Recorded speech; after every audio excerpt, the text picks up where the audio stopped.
O eto, dumako ho muna tayo mga kababayan. Doon sa ICC. Yung kampo ni dating Pangulong Duterte, mga kababayan, naghain na po sila. No? Eto. Naghain na po sila, mga bossing, ng kontra nila o ng kanilang depensa. Just in, no? Former President Rodrigo Duterte's legal team has formally requested the ICC pre-trial chamber to dismiss the case against him citing a lack of legal basis. Ganun-ganun nyo lang sasabihin yun. No? Samantalang napakaraming ilan ho, mga kababayan, yung witness nila. Nandiyan sila Cañas, nandiyan na din si Matobato. Pati si Garma, ang alam ko nandoon na din.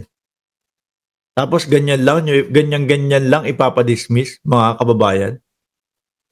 Di ho ba? Oh. At ito pa ho, mga kababayan, paano magiging lack, no? Paano magiging kulang? Oh. Kung ang mismong dating Pangulong Duterte, habang siya ho ay nagsasalita doon sa Senado, siya mismo ang nagsasabi, oo, binubuyo namin yung mga suspect para manlaban. Siya po mismo ang nagsabi at nagturo, yang mga yan, mga pulis, sila Bato de la Rosa, nasa kanan na hanay niya.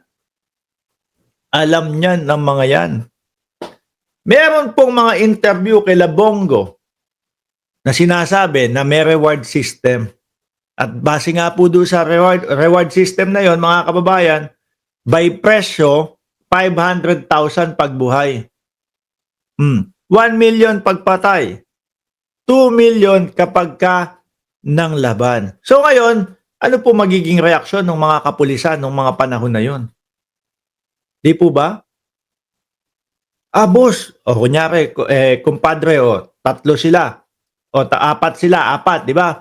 May huhulihin, may arestuhin. High profile. Nakuha nila, nahuli. Di ba? Boss, sabi kapag ka ito, isinuko natin o kapag buhay ito, 500,000 lang reward sa atin. Oo nga, malaki pa naman ang problema ko. Kailangan ko ng pera ngayon. Bigyan mo na lang ng baril yan. Iabot mo, pero walang bala. No? Walang bala. Tapos sabihin mo, paunahan kayong bumaril. Kung sino mauna, buenas. Kapag nauna siya, buenas siya. Takas siya. Di po ba, mga kababayan? Pero pag nauna tayo, lugi siya. Pinuto ka na, pang! Laylay, tulog, patay. Boss, nanlaban May baril ho. Ito may baril. Puputukan kami. Yari na, mga kababayan. Nanlaban, ibinalita, nanlaban, ganito, ganyan. Bigla na hong mga bossing. Ano na po ang mangyayari? Ayun na. 2 milyones ang kanilang makukuha. Di po ba? Napakarami pong ebidensya, napakarami po ng tumatayong testigo at napakarami po na mga kababayan natin ang tumatangis, umiiyak po dahil sa usaping iyan. Dahil po sa sinasabi nila, ang anak ko namatay. Wala namang kinalaman sa droga. 3 taong gulang, nasabit sa droga. Ano ang sasabihin nila?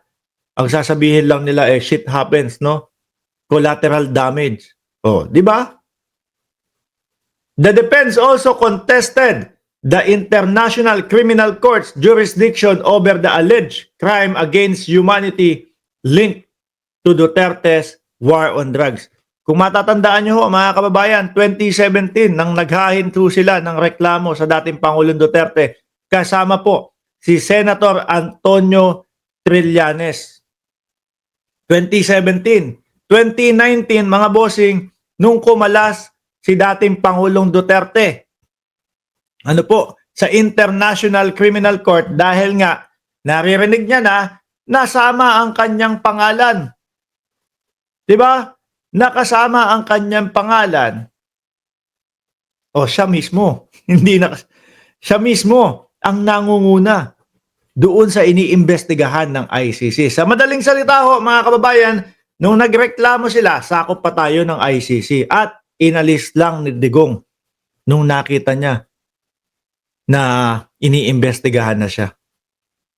Kung ako ho, mga kababayan, mga boss chief amo sir, nalaman ko may nag-iimbestiga sa akin, nalaman ko merong pinag-aaralan ako kung paano ako kakasuhan, etc. dahil may nalabag akong batas, may nalabag akong ano. Kung ako po, buo sa isipan ko, sa utak ko na wala akong ginagawang masama at tama lang, sasabihin ko, sige, tuloy nyo yung investigasyon nyo.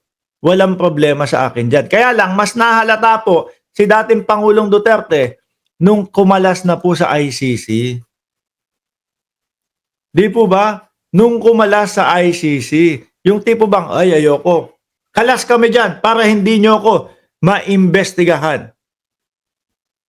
Di po ba, mga kababayan? Oh, doon pa lang ho eh. Tapos yung mga DDS, ano ho ang sinasabi ng mga DDS? No? Wala nang jurisdiction ng Pilipinas. Oh, sa ICC. Unang-una, diyan po sa pagkakaaresto, hindi naman puro mekta o dumiretso ang ICC sa bayang Pilipinas o sa presidente. Hindi naman po ganun ang ginawa. Nakipag-ugnayan po sa Interpol ang ICC. Humingi ng tulong sa Interpol ang ICC para ang Interpol po ang makipag-ugnayan sa Pilipinas, mga bossing. Di po ba? Oh. Ngayon, ang Interpol po nakipag-usap sa PNP.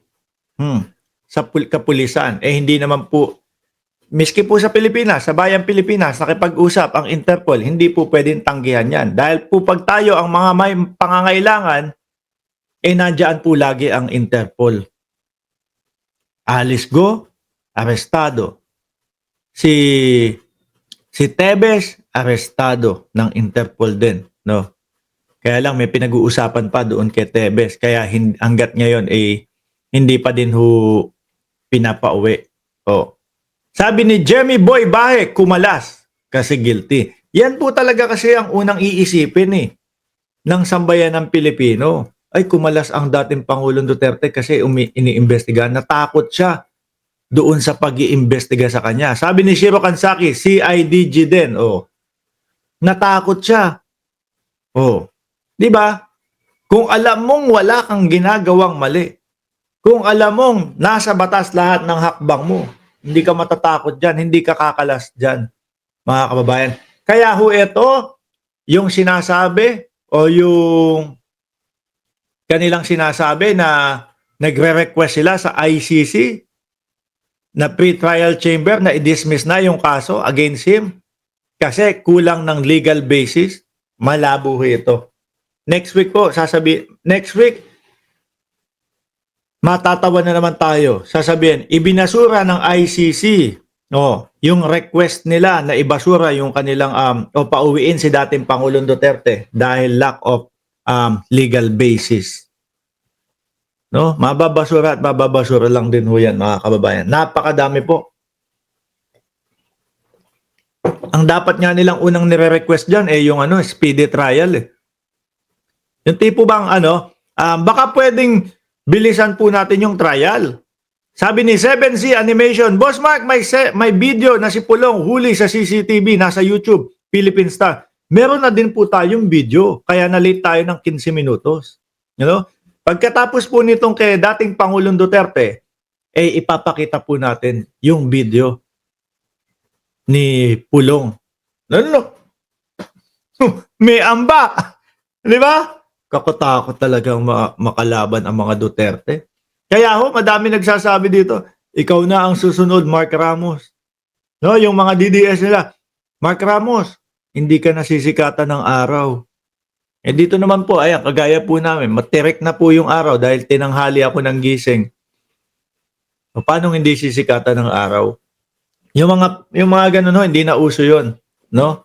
Yung banta-banta, Eh, ang uso na ho ngayon, bigla na lang tumitimbang.